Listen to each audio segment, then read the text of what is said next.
0 to 60 can define a performance car, but it's the fastest 60 to 0 that's the aim of Tarok's brakes.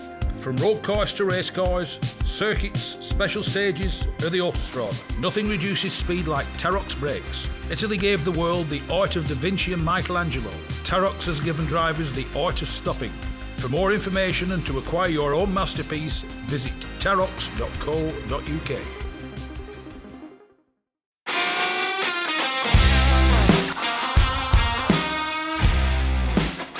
Yes, it's me, Mike Stone, and this is the Backseat Driver Podcast.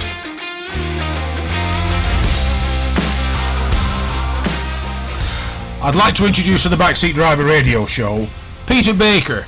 It's safe to say Peter is famous at this moment in time for two things.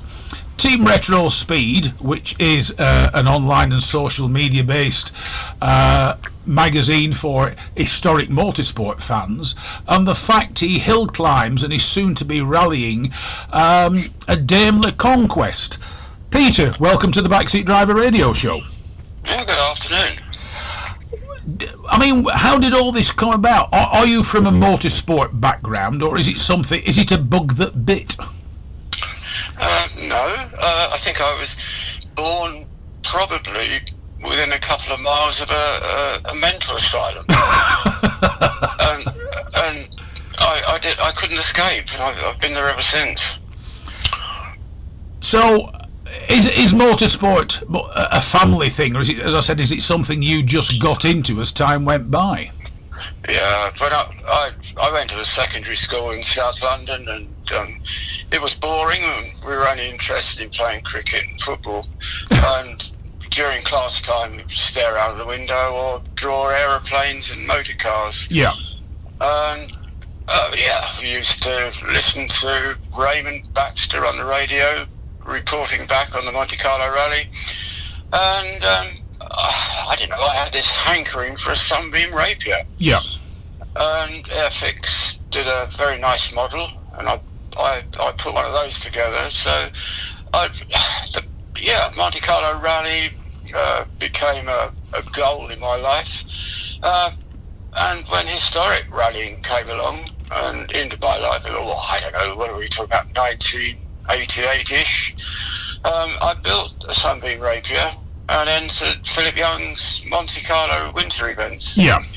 So that was my springboard into historic rallying. Yeah. I mean, not being funny, you're a little bit older than I am, but you have the benefit... I don't know how old you are. Me, I'm the glowing age of 61, nearly 62. Yeah, you see, I'm only 23. All right. Okay, I'm not 23. But I'm older than you, yes. But I think when you think back, you were able to grow up in what I would call, in many ways, the golden era of rallying, because back then, and I've said this on many occasions, rally cars were a very recognisable thing. You could watch the British Pathé footage of the rallies, and then walk past the showroom and see a car in the showroom that was more or less the exact same as had entered the actual rally. So rally cars and rallying, the public, were able to more closely connect to it than they are today. Yeah, I passed my driving test in 1965. Yeah.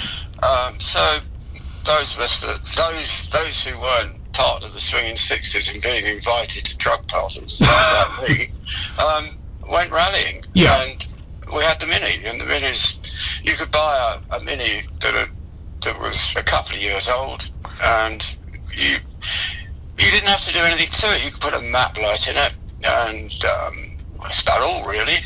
And then you could join a local motor club, in my case Sutton and Cheam, and off you went. You had to find somebody daft enough to sit in the left-hand seat and navigate. But it was all good fun, and it grew from there. So I started with a 1961 Austin minivan, yeah, 871 WPG, and I think it was called Citrus Green. Yeah, and it was quite reliable considering it was a very early Mini. I think the other thing people don't realise is the minivan has quite a, shall we say, sporting history on it. I mean, people have used the minivans for many, many things. It wasn't just the little mini saloons, the vans were up there with them. Yeah, the van, if I remember correctly, was slightly longer than the saloon, and so that gave you slightly improved road holding, and you could do exactly the same things in the tuning way that you could with a standard Mini. So yeah, it was all there. And minivans as a commercial vehicle, although I think legally it was pretty, you weren't really allowed to use a minivan as a competition car because you had to have windows inside. Yeah. But nobody seemed to bother. So, I think the other thing was, as by virtue of the fact the minivan was the chosen vehicle of lots of companies like Telecom, the Post Office, etc., they would come on the market at a very affordable price once the company that owned them had finished with them. Yes, yeah. You could buy a minivan for, I don't know, £75. Yeah. And they were good fun, and an everyday car. And you could even put a bed in the back if you wished. so they were multi-purpose vehicles. Rally car one night and bed the next. And you didn't have to go home. No, and I spoke to people who, like you said, they went to work in them, they rallied them, they do a little bit of racing in them, they'd auto test them. In fact, the minivan was in many ways slightly more universal than the Mini, and it's now become far more desirable than Mini in many ways because they're a lot rarer than the normal saloon car. Yes. Yeah, but I was pleased to move on. And what did I buy? A Mini Cooper. Yeah. 997 Mini Cooper. So that was the original first of the Cooper range. Once again, they were cheap. And I was working for a Ford main dealer then. Yeah. And I bought a Mini which came in as a part exchange, and I paid £175 for it. And we rallied that to death. We did the odd motoring news event with it, and slowly the floor wore out, so we dumped it and bought another one. Yeah. There were the days when you could actually go out and just find them and buy them. Now you can still find them. It's the problem of buying them, of course, given the fact that you'll start at around £60,000 and go upwards by quite a lot. Yeah, and it's also affected historic rallying.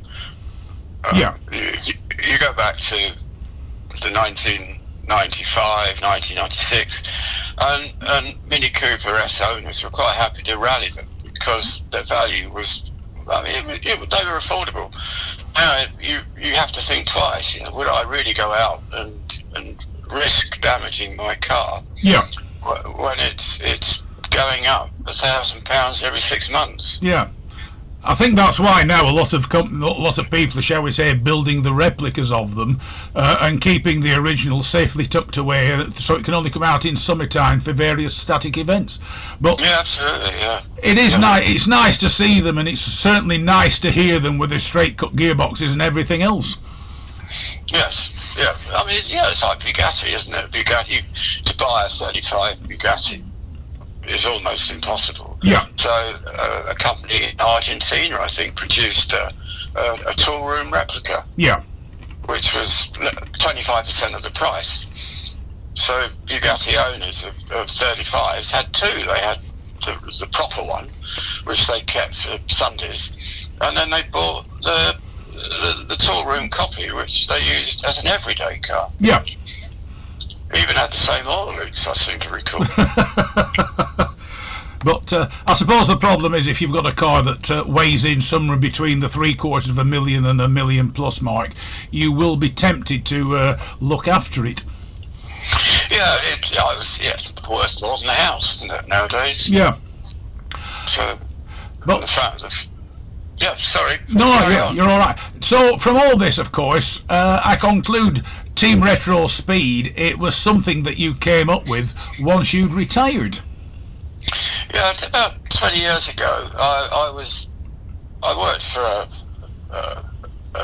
one person who was reasonably successful, but unfortunately he was a workaholic and put himself into an early grave. Yeah. So that I had a reasonably early retirement, and I decided I wouldn't work for anybody else. And I thought, well, a passport to what I enjoy doing would be to create a magazine specialising in historic motorsport. Yeah. I didn't have the skills or the money or the desire to create a print magazine. Yeah.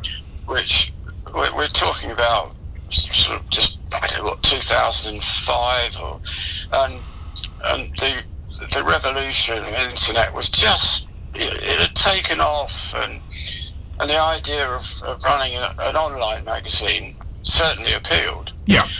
How you would ever make money from it, I had no idea, but that was secondary. So yeah, I took the plunge and created Retrospeed as an online news magazine, and it's still going now. So we've been going 20 years. Yeah. So is it just you, or is there anybody else involved? My wife, Lynn. It's a long story, but when we kicked the thing off, I tried to do it on the cheap, and I had a couple of youngsters came in and they designed the website for us and said, oh, you need to do this, you need to do that, you need lots of flashing lights and sound, which was fine for the first 6 months, and then they cleared off to work in Holland, and I couldn't run it. I had no idea how to get into my own website. Yeah. There were so many passwords. It was so complicated. So I bit the bullet, cancelled the whole thing out, employed somebody who was still with me, and on a monthly retainer, and we redesigned the whole thing. And we stuck to the principle: keep it simple, don't make stupid mistakes, spelling mistakes. Always read everything before you commit to print, as it were, and just get the facts right. Yeah. So that was our guiding principle. And then, because I'm so old, although perhaps I'm short of technical experience, I do have a reasonable amount of knowledge that I can fill in gaps. And once the magazine got underway, I found that I was surrounded by others like me who had the experience and a certain amount of free time. Yeah. And they were quite happy to join in and be part of what we were doing. And as long as I wasn't doing it to make money, they were quite happy to provide content in the same manner. Yeah.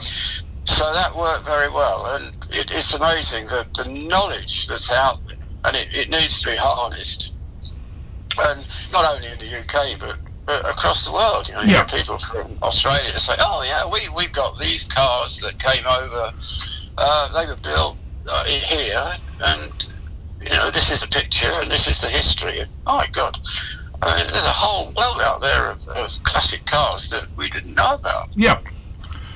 And it's one of those things. Your Team Retro Speed magazine is something that I read. I follow it on Facebook, etc. And it seems to go from strength to strength. But it's like you said, there's people out there who have been probably looking for an outlet for things like this. Okay, there's the printed classic car magazines, but they cover a broad spectrum, whereas Team Retro Speed tends to concentrate on the historic side, and every time there's a race, once that race is over, it becomes part of motor racing history, which is something you've been able to tap into very nicely. Yes, when Retro Speed started, we did try to cover everything. Yeah. And it just didn't work. We were too thinly spread. And anyway, the reason for doing it was historic motorsport. So we concentrated on historic motorsport, and we as a group covered events from Goodwood, Le Mans Classic, down to the smaller club meetings, VSCC, HSCC, and we had previews, and as we grew into social media with Facebook, then our inner core enthusiast group grew, we had drivers, mechanics, marshals, everybody, and they would contribute and put in their view of what was happening. Yeah. And that's what we do now. So Retro Speed it started as a rolling news magazine that we updated pretty well every day. Well, now we've changed it slightly, and it's updated maybe every 7 to 10 days, yeah. which is still a lot. And of course, it's very flexible, so we can change as we go, which you can't do with print. But we've allowed the social media side to take over as an intermediate. So even now, as we speak, there's discussion going on about some rallies that are coming up and the next race meeting, Goodwood Revival. Yeah. And I mean, it's one of the things I found, just on a personal note. Somebody used to run a website for me called Motoring Northwest, but I used to promote the articles, etc., on social media, and I discovered that social media took over to a degree. I abandoned the website because I thought, well, I'm sending people to read something that they're already reading on social media. Yeah, it depends what you want from it. Our magazine, the core product, it retains its history. Everything, I don't know what it is, it's cloud. Yeah. So everything that goes into the magazine is held in limbo. Yeah. And at any point in time, you can use a search engine to bring it back to life. Yeah. The social media side, Facebook, whatever, it tends to go through your fingers. You read it, you enjoy it, and then it's gone and it's replaced by the next topical item. Yeah. You're not trying to save it for any reason at all. It's like a chat. It's like meeting with people. It's almost replacing a motor club. Yeah. Where you used to meet up and just talk about what was going on. Well, now you do it online. Yeah. I think the other thing about historic motorsport is, I mean, regular listeners will know I've interviewed a lot of old racers and old rally drivers, and the one thing I found compared to the younger drivers, and the problem is the younger drivers haven't been in the sport long enough, but the old drivers have some fantastic stories to tell. So the occasional story at times you don't wish telling on the air, but they'll still be told. But they come from an era, or came from an era, when they weren't as hidebound with the press officers and political correctness and everything else. They tell stories. They had some fantastic stories to tell, and they still do. And a lot of them are looking for outlets to be able to tell their stories and to be able to reminisce. Yes, yeah. Well, I don't know how old was I, 30, the Avon Tour of Britain, which I think was 4 days, and attracted people like James Hunt, and it was the event visited circuits around the country, and it was incredibly successful and attracted all the top drivers. And we had the late Tony Dron driving our car, which was a Mexico, and I met people like Barry Williams, and my God, you know, these are people, and Tony Lanfranchi, and these are people who lived the way they wanted to live. Yeah. And they went racing, but they did it their way. Yeah. And for a young man like me, it was probably best to stay away. Yeah, I think they could get you into bad ways if you weren't careful, but couldn't they? Well, they did, yes. I mean, sorry, they could have done. Yeah. Yes. Now, as I said in the introduction, the other thing you're known for is hill climbing a Daimler Conquest, which is rather a nice, medium-sized, if you don't mind me saying so, somewhat staid British luxury saloon. How did the Daimler Conquest come about, and what made you decide to use a Daimler Conquest? Oh. Well, I think we're going back to the days of insanity again. I'd never owned a car with a pre-selected gearbox. Yeah. And I couldn't afford a pre-war car. And the Conquest, this particular car, came up with a dealer down in Bristol. and his wonderful description, this was the best conquest ever in the world, and it was a pre-selector, and it was reasonably priced, so I bought it, and that's it. And then after I bought it, I thought, well, what the heck am I going to do with it? Because as you say, it was a car that was a spin-off from a company that really specialised in stately homes on wheels. Yeah. And the Conquest was their interpretation of a family four-door saloon. The board of directors in 1953, I think, were convinced that everybody on Merseyside to the east end of London could afford to go and buy one. Yeah. Which wasn't the case, so they didn't make that many. I did when I bought it. I bought it really because of the pre-select gearbox, and I hadn't owned one, and I thought, well, I'll give it a go, and if I don't like it, I'll sell it. But after I bought it, and I did some investigation, there was a trickle of competition history that came out of the whole thing.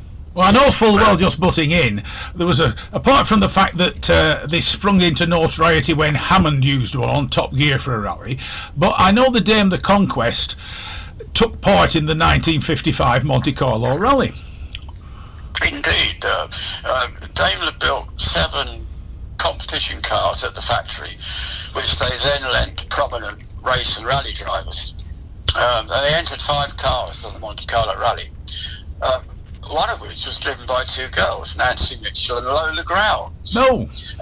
And they finished 17th overall. And out of 384 cars that started, which was in a Daimler Conquest, the same as mine. And so this came to light, and I thought, that's what we'll do. I'll do the Rally Monte Carlo Classique. Originally I was going to do the Historique, which is quite a competitive, long, arduous, hard-working event. And I know Robert Grounds, who is Lola's son. Yeah. So I contacted Robert and said, Robert, we're going to do Rally Monte Carlo Historique, and you're going to relive what your mother did in 1955. And he said, oh no, I can't do that, I'm too old. I've got the old ticker's giving me a problem. And so plan B was that we did the Classique version. Yeah. Which was milder. You did virtually the same route, but you didn't have the same time controls. Well, you did have the same time controls, but you didn't have to be there spot on the minute. Yeah. And we went as a 3-man crew. Guy Loveridge, who I think you know. Yes, I know Guy very well, yes. Yeah, well, he came as our 3rd crew member. And so we completed the Classique in 2020, a couple of weeks before lockdown. Yeah. So that was ticked off the list. And then I thought, well, I don't know what I'm going to do with it now. This black 4-door saloon sitting out in the garage. And then my wife, who incidentally works for the Bugatti Owners Club. Yes, I've met your good lady on a few occasions. Well, she, after one too many glasses of wine in the clubhouse, suggested that I did the Bugatti Owners Club Hill Climb Handicap Championship for those that had not done it before. Yeah. Well, anyway, I signed up to it, and that's what I'm doing this year. So Doris, as the dame that is affectionately called. Indeed. Don't ask me. I have no idea why. We just thought Doris was a good name. Although somebody said, well, there used to be a comedian on the BBC called Doris Waters. Yeah. And she owned, now this is the Daimler Car Club. As can be imagined, a large percentage of the members are getting on with it. Yeah. And this guy came along to one of the hill climbs and said, I bet you call your car Doris after Doris Waters. I thought, what the heck is he talking about? And then he said, well, Doris Waters used to own a Daimler Conquest, and she called it Doris. So we assume that's why you've called yours. I said, no. Anyway, so that was that. And so this season I've been flinging Doris up the different hill climbs. I must say the images I've seen look quite spectacular, because when you look at the car, they weren't overly designed to be driven like that, were they? No, they were designed for you, for the owner probably to sit in the back and be driven. Yeah. And that, I mean, the remarks I get, the sarcasm. You know, do you take a picnic with you when you go up the hill, and do you have a sign on the back that says "running in, please pass"? Yeah. Anyway, I can put up with all that because it's a handicap. So in theory, I stand the same chance of winning as the guy in the Subaru, whatever it is, WRC. Yeah. Who's much quicker, but handicap-wise, there's not much difference. So at the moment, I think I'm third in the championship. So that's all right. I can handle that. And the one thing you've done, you've brought the Daimler Conquest back to notoriety. I mean, people now know what one is. Well, I'm not sure, because there's nothing on the car there's nothing on the car, not even on the hubcap. Well, there's no hubcaps, but there's nothing on the car that tells you it's a Daimler. Apart, of course, from the grille. If you recognise a Daimler grille, you'll recognise the fact it is a Daimler. Well, it's a fluted grille, certainly, but it doesn't say Daimler on it. Yeah. So, even people who perhaps would have known say, what is it? Well, they don't quite say it. They say, what is it? and so I tell them it's a Daimler, and they still don't know what it is, because they've never heard of Daimler anyway. Yeah. Yeah, regrettably, it's a bit of an giving age away thing when people know what certain cars are, isn't it, these days? Yeah. I mean, I don't mind. There's a level of humour. Yeah. About the whole thing, but underneath, I do actually take it quite seriously. The car is very well prepared. I'm lucky that I live very close by a race preparation company, Retro Engineering, and they look after it for me and make sure that everything works as it should do. Because I notice of late you've had a little bit of an engine problem. Well, I blew the head gasket, which was my fault. I was at Lowton Park, and it was red mist, the last run of the day, and I thought, right, here we go, and here we didn't go. I got halfway up the hill and it dropped onto 3 cylinders, and the head gasket had gone. So I had 1 week to locate a genuine head gasket and fit it and get the car up and running again. And that was at Prescott, and I didn't do very well at Prescott. I didn't do very well. I missed a gear change, which is not easy on a pre-selected gearbox. Yeah. We should be okay. I'm at Lowton. No, I'm not. Where am I? I'm at Chesley Bush in about 10 days' time. Right. Which I haven't been to before as a competition. And then the whole thing finishes back at Prescott, which is the final round of the season. And I'm hoping that I can go to Prescott with an outside chance of winning the championship. It's possible. It's unlikely, but it's possible. You never know. You literally never know. Yeah, and then who was it? Norman Wisdom. He said that they're not laughing now. So when I told him I was going to drive a Daimler, they all laughed. Well, they're not laughing now. Now, the other thing is, I think next year you're off to do the big Monte Carlo Historique, aren't you? The Classique. Yes. Well, it's not the Classique now. They've dropped that, and the Classique has been incorporated in the main event, which is Rally Monte Carlo Historique, which is the historic version of the modern Monte Carlo Rally. Yeah.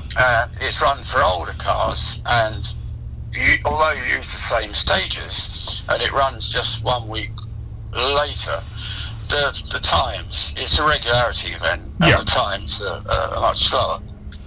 So, and they do have a regularity section for older cars. So there is a possibility that Doris can maintain those speeds. Yeah. Whereas before, it would have been impossible. It was just too quick. But now, I think we do. That it should be okay. And where do you intend setting off from?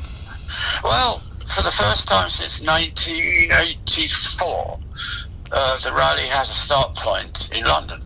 Oh. And it's starting from Brooklands. Right. So there's probably 50 cars to start, but there's multiple start points around Europe. Yeah. So London is one of them. It's a traditional start. Well, in the UK, it's a traditional start point. It used to be Scotland, John O'Groats and stuff, but they've made it London, and it starts January the 24th next year. Very nice. So we're expecting a big turnout. And I think with the beauty of the Dame there is, whatever happens, you'll be nice and comfortable, won't you? Sorry, I'm just having a slurp of coffee. The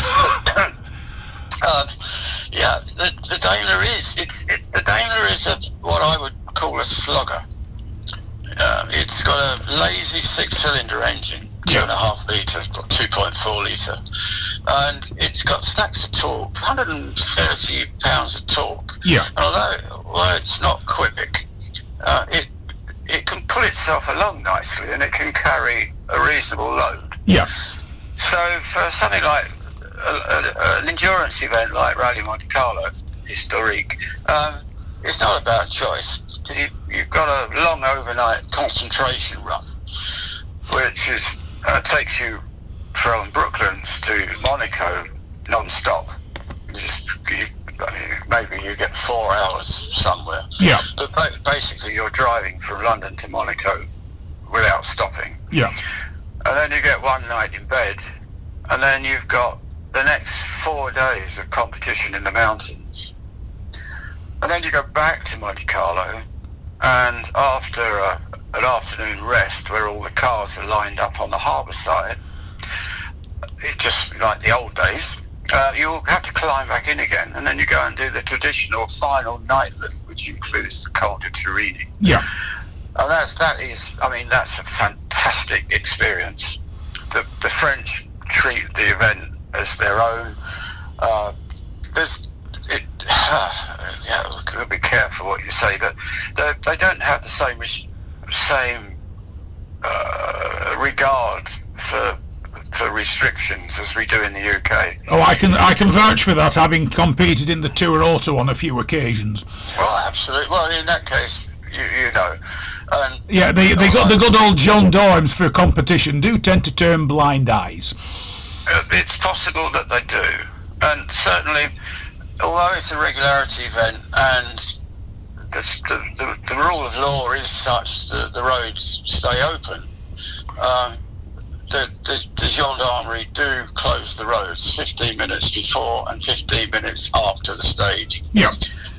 So you're not going to meet anything coming the other way, and all the locals, I mean, they love it. Yeah. There's thousands of people that go onto the Col de Turini on the final night, and there's so many ex-works cars do it, and ex-works French cars, you know, the little Alpine Renault, and they're all cheering, and they even sometimes throw snow in the road just to liven things up. But yeah, and you drive through the villages, the whole village comes out and cheers you on, and they lay on coffee and snacks for you, and yeah, really, really, really good. The atmosphere is fantastic. So, Peter Baker, it's been fantastic chatting to you. We could no doubt have gone on for quite a while still, but thank you very much indeed for joining me on the Backseat Driver radio show. Enjoyed every minute. I shall now go and carry on mowing the lawn before it rains. Thanks so much indeed, Peter. Take care. All right. Okay, bye. Bye. Bye.